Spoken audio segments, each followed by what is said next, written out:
rasmi ambaye ni mrajisi wa vyama vya ushirika ambaye anaregulate vyama vya ushirika Tanzania. Tuko naye hapa kwa ajili ya kuweza kutufungulia tafakari ya siku ya leo. Karibu sana Mr. Colin.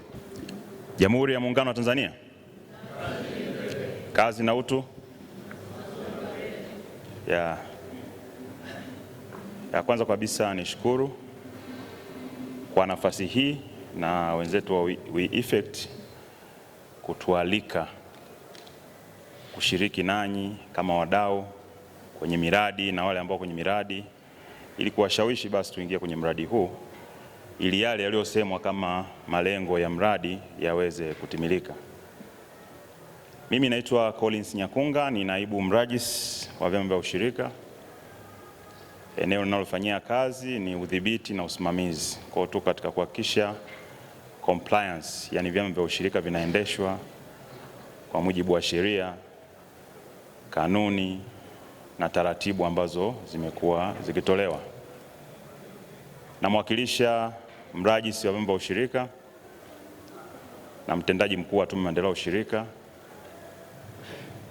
kutoka Tume ya Maendeleo ya Ushirika, taasisi ambayo imepewa jukumu la kuhakikisha inasajili vyama vya ushirika, inavisimamia kwa mujibu wa sheria na taratibu. Kwa hiyo ina majukumu mengi, lakini makubwa mawili ni kuhakikisha maendeleo ya ushirika yanaonekana kama ilivyo matamanio. Nimepewa nafasi ndogo ya kufungua kongamano letu hili. Kwa hiyo pasipo kupoteza muda, basi niwashukuru kwa ushiriki wenu wote mlio katika kongamano hili, na najua ni wengi walioalikwa wataendelea kushiriki nasi hapa ili tuweze basi kufikia lengo lile lililoandaliwa nasi. Niwashukuru sana na nitamke kwamba tumefungua kongamano letu. Asante sana. Asante sana. Shukrani sana.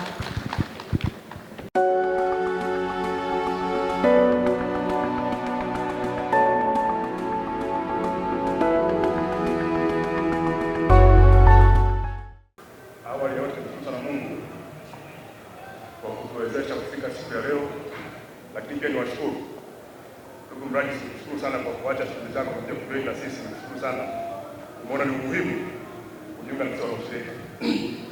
Kwa jina Tafakari Mavura ni meneja wa wakulima wa zabibu, na kama alivyosema Frank, katika wale wadau 9 sisi ndio wenyeji. Kwa karibuni sana, nisije kwa nyumbani. Nimegawanya wasilisho langu katika maeneo kadhaa. Kwanza nitaeleza nini maana ya ushirika wetu wa zamani, lakini hali ilivyokuwa kabla ya kukutana na shirika la WeEffect na hali iliyopo sasa na hali gani. Lakini kama mmoja miradi huwa inaisha, ifikapo mwaka 2028 mradi huu utaisha, nini tutafanya ili tuweze kuendelea issue ya sustainability. Kwa kifupi, wa zamani ni ushirika wa wakulima wa zabibu ambao tulianzishwa mwaka 2010. Japo kilimo tulianza miaka mingi nyuma, lakini tunaona umuhimu wa kujiunga kama ushirika. Na moja manufaa ya kuwa na ushirika ni kuwa kupata mashirika kama haya ambayo yanaweza kutusaidia na kutufikisha katika maeneo tofauti tulikuwa kwao.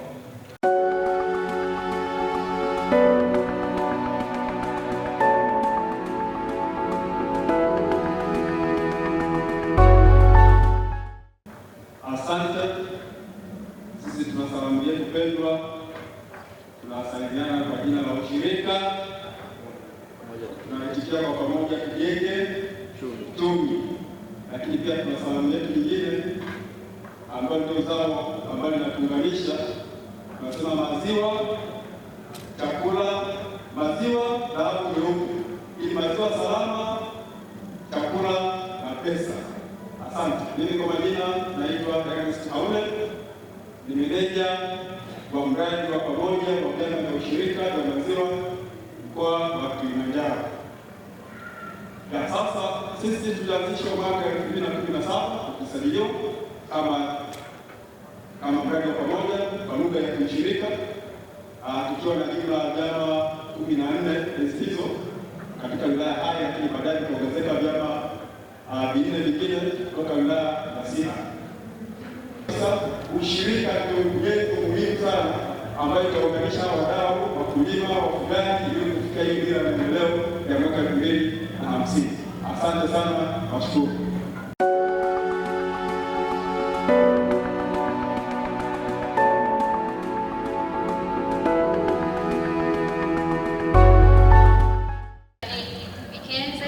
Natokea shirikisho la wakulima wa miti Tanzania, yani TTGAF.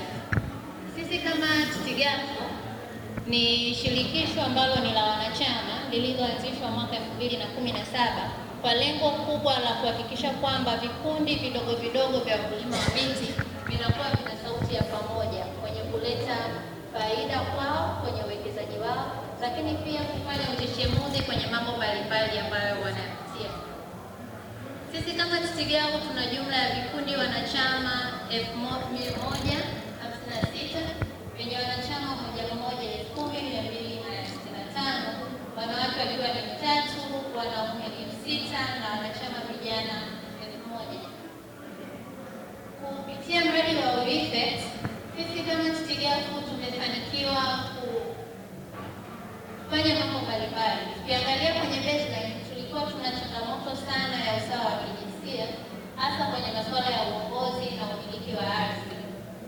Tukizingatia sana kwa wanawake, tulikuwa tunapitia changamoto kwamba wanawake wengi wanatumia ardhi lakini hawawezi kuimiliki, hawana maamuzi ya kutosha kutokana na vile vitu wanavyovitengeneza.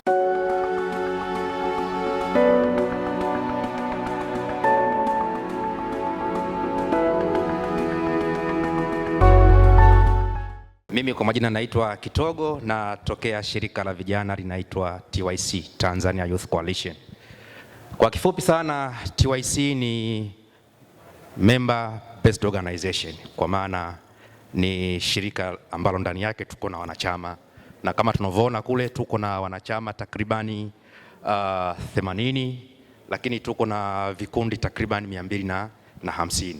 Na sisi TYC tunafanya kazi takribani mikoa yote ya Tanzania, kwa maana usajili wetu umeturuhusu kufanya kazi nchi nzima.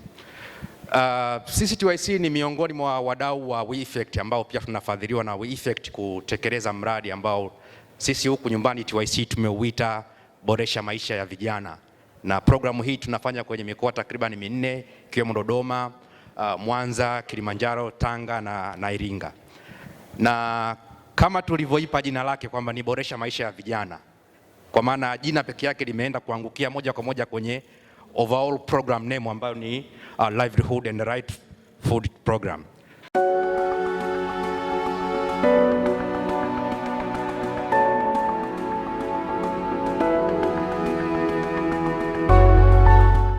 Mimi naitwa Neema Kumburu, ni meneja wa mradi unaojulikana kama mradi unaojengea uwezo vyama vya ushirika na taasisi za kijamii ili ziweze kujiletea mabadiliko, ziweze kujiendesha kwa ufanisi, lakini pia ziweze kuwa jumuishi. Tunafanya nini katika mradi huu?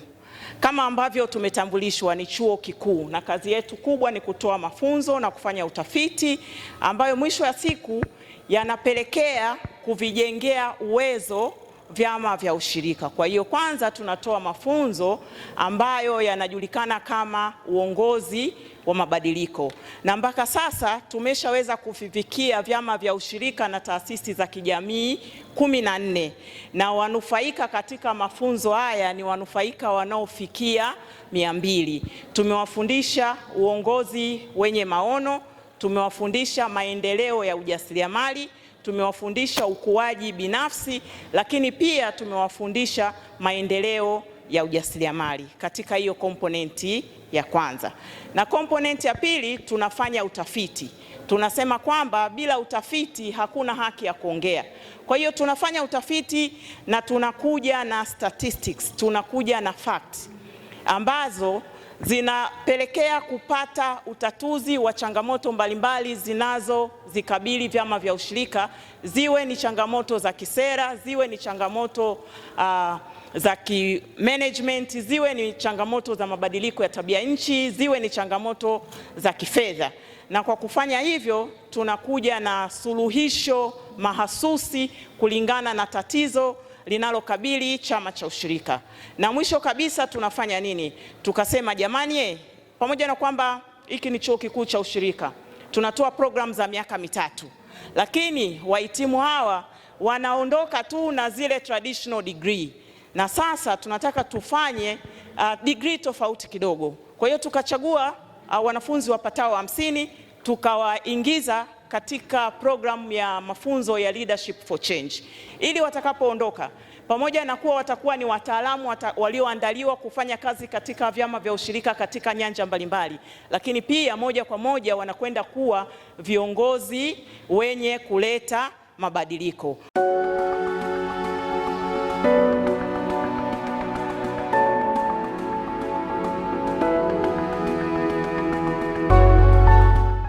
Kwa majina ninaitwa Tumaini Lupola, ni meneja mkuu wa Iringa Farmers Cooperative Union. Tunayo mambo mengi sana ambayo ni ushuhuda wa mashirikiano ambayo tumekuwa nayo na shirika la We Effect. Haya mafunzo yalikuwa ni chachu kubwa kwa wale wote walioshiriki mafunzo hayo, ambapo waliporudi wametuletea changamoto ambazo zimeweza kubadilisha taasisi zetu. Kwa hiyo tumeimarisha mifumo yetu ya ndani, ikiwemo kuweka mifumo ya kitehama, lakini pia kuboresha sera zetu na mpango mkakati wa chama. Sasa mambo yanakwenda vizuri. Tunayo mambo mengi ambayo tunaweza kushuhudia, lakini kwa sasa hivi hayo machache naomba kuwasilisha. Asante sana.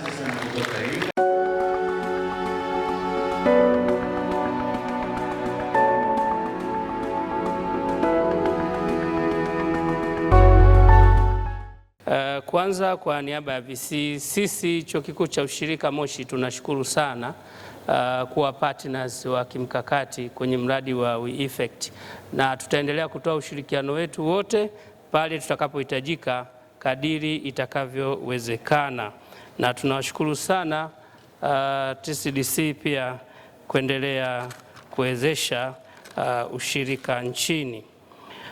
Na leo nilipofika hapa nimepewa jukumu dogo tu la kutoa reflection.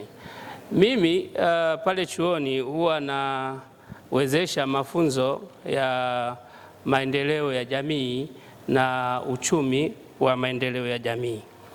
Maendeleo, yani ukisema dira 2050 unazungumzia maono ya nchi kufikia maendeleo katika nyanja mbalimbali kufikia 2050. Huwezi kuwa na viwanda huna ardhi. Na ukishakuwa na ardhi unahitaji watu. Ili tuendelee tunahitaji watu, siasa safi na uongozi bora. Sasa watu ndio kwenye ushirika. Ushirika kazi yake ni kuhamasisha watu.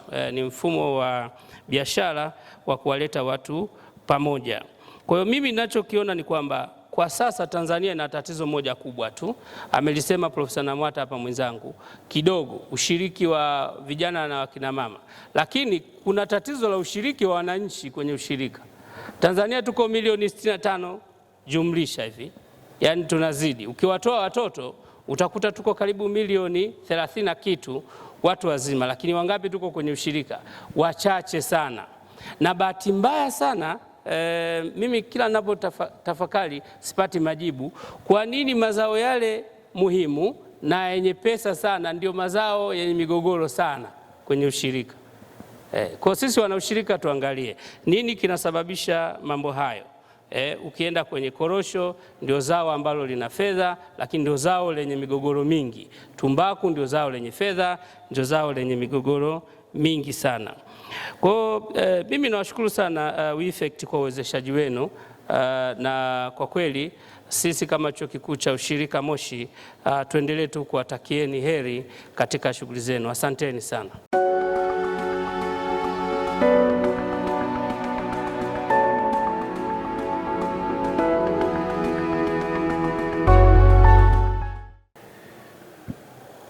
Mkurugenzi wa We Effect ndugu yangu Frank Ademba pamoja na timu yako ya We Effect kwa maana ya watumishi, mashirika ya maendeleo kutoka Sweden, nadhani tungekuwa nao hapa, sio kama wamekuja, hawajafika. lakini salamu zao zitawafikia. Makamu mkuu wa chuo kikuu cha ushirika ambaye amewakilishwa na profesa hapa, ametuelezea vizuri, lakini timu nzima kutoka chuo cha ushirika, chuo kikuu cha ushirika Moshi, viongozi wa vyama vya ushirika na watendaji nimewaona hapa, AMCOS, SACCOS walioshiriki nasi siku ya leo. Tungekuwa na taasisi za kifedha, sijui kama wameshiriki nasi, nao kuna uwakilishi hapa, na washukuru kwa uwepo wenu. Asasi za kiraia tumeona hapa walioshiriki katika mdahalo, lakini kipekee kabisa wakulima ambao ndio tunawalenga, na wakulima wenyewe tunafahamu, mtu mwingine anaweza kudhani wakulima ni kilimo tu cha kwenda shambani, lakini kuna wavuvi, kuna wafugaji, nao ni pati ya wakulima. Na kwa muktadha huo nitamke kuwa kongamano letu limefungwa rasmi. Niwashukuru sana. Linda ushirika. Asante sana kwa kusikiliza.